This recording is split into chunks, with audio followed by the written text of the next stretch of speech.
নমস্কাৰ সকলোকে। আজি মই এনেকুৱা এটা ভিডিঅ' কিয় কৰিলোঁ জানেনে?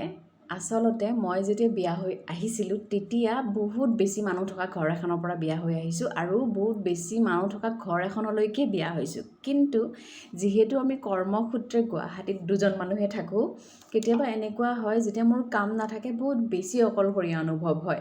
আৰু এইখিনি সময়তো আচলতে মোৰ তেনেকুৱা লাগিছিলে। মই এটা বুদ্ধি পাঙিলোঁ যে এনেকৈ যদি মই ভিডিঅ' যোগে মানুহৰ লগত কথা পাতোঁ তেতিয়াও চাগে মোৰ মনটো অকণমান ভাল লাগিব।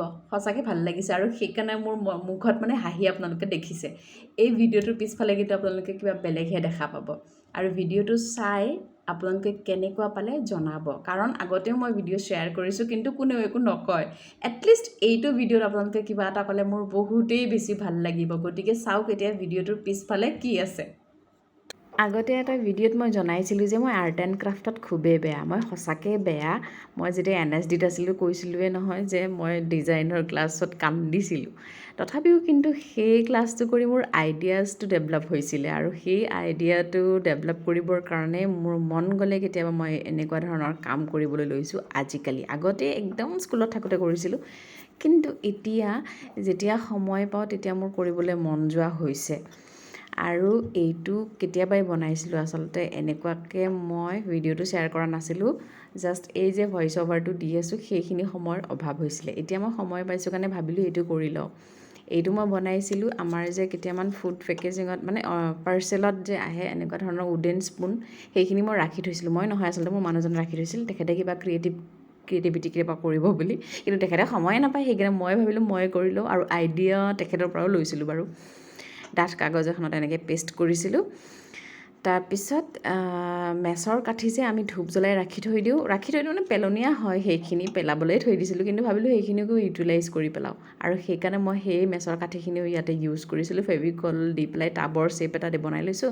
তাৰপিছত সেই মেচৰ কাঠিখিনি মই ইয়াতে পেষ্ট কৰি লৈছিলোঁ আৰু সেই স্পুনখিনিত ধুনীয়াকৈ ফুলৰ ছবি আঁকি পেলাই কালাৰ কৰি দিছিলোঁ। যদিও মই আৰ্টত বেয়া, তথাপিও এনেকৈ ট্ৰাই কৰিছিলোঁ। বেয়া লগা নাই চাগে ন দেখিবলৈ।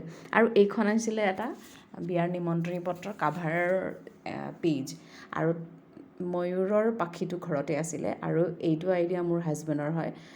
তেখেতে এই পেষ্টিং যে মাজত কৰি দিছে ময়ূৰ পাখিটো, তেখেতৰ এইটো আইডিয়া। বাকীখিনি মোৰ। বাকী গোলকেইটা মই ধুনীয়াকৈ ময়ূৰ পাখিটোৰ লগত মানে মেটচ কৰি কালাৰ কৰি দিছিলোঁ। তাৰপিছত এই চষ্টিকটো মোৰ হাজবেণ্ডে আঁকি দিছিলে আৰু ছাইডত লেচডাল লগাই দিছিলোঁ। আৰু এইখন ডাঠ কাগজ মই কালাৰ কৰিছিলোঁ। তাৰপিছত এইখিনি টিচু পেপাৰ হয়। টিচু পেপাৰত মই ফেভিকল কালাৰ মিক্স কৰি পেলাই এনেকৈ পেষ্ট কৰিছিলোঁ ফুলৰে কিবা এটা টাব বনাওঁ বুলি। আৰু এনেকৈ চামুচকেইখনে কাটি পেলাই পেষ্টিং কৰিছিলে। এইখিনি কাম মোৰ মানুহজনে কৰিছিলে বাৰু। আৰু টাবটোৰ মই কৰিছিলোঁ নেছকফিৰ এটা ফাল কাটি পেলাই পেষ্ট কৰিছিলোঁ। আৰু এই বটলটো মই ধুনীয়াকৈ পেইণ্টিং কৰিম বুলি ভাবিছিলোঁ। তাৰপাছত কি নাজানো এইটো আইডিয়া আহিলে মনত আৰু সেইটো ইয়াতে এপ্লাই কৰিলোঁ।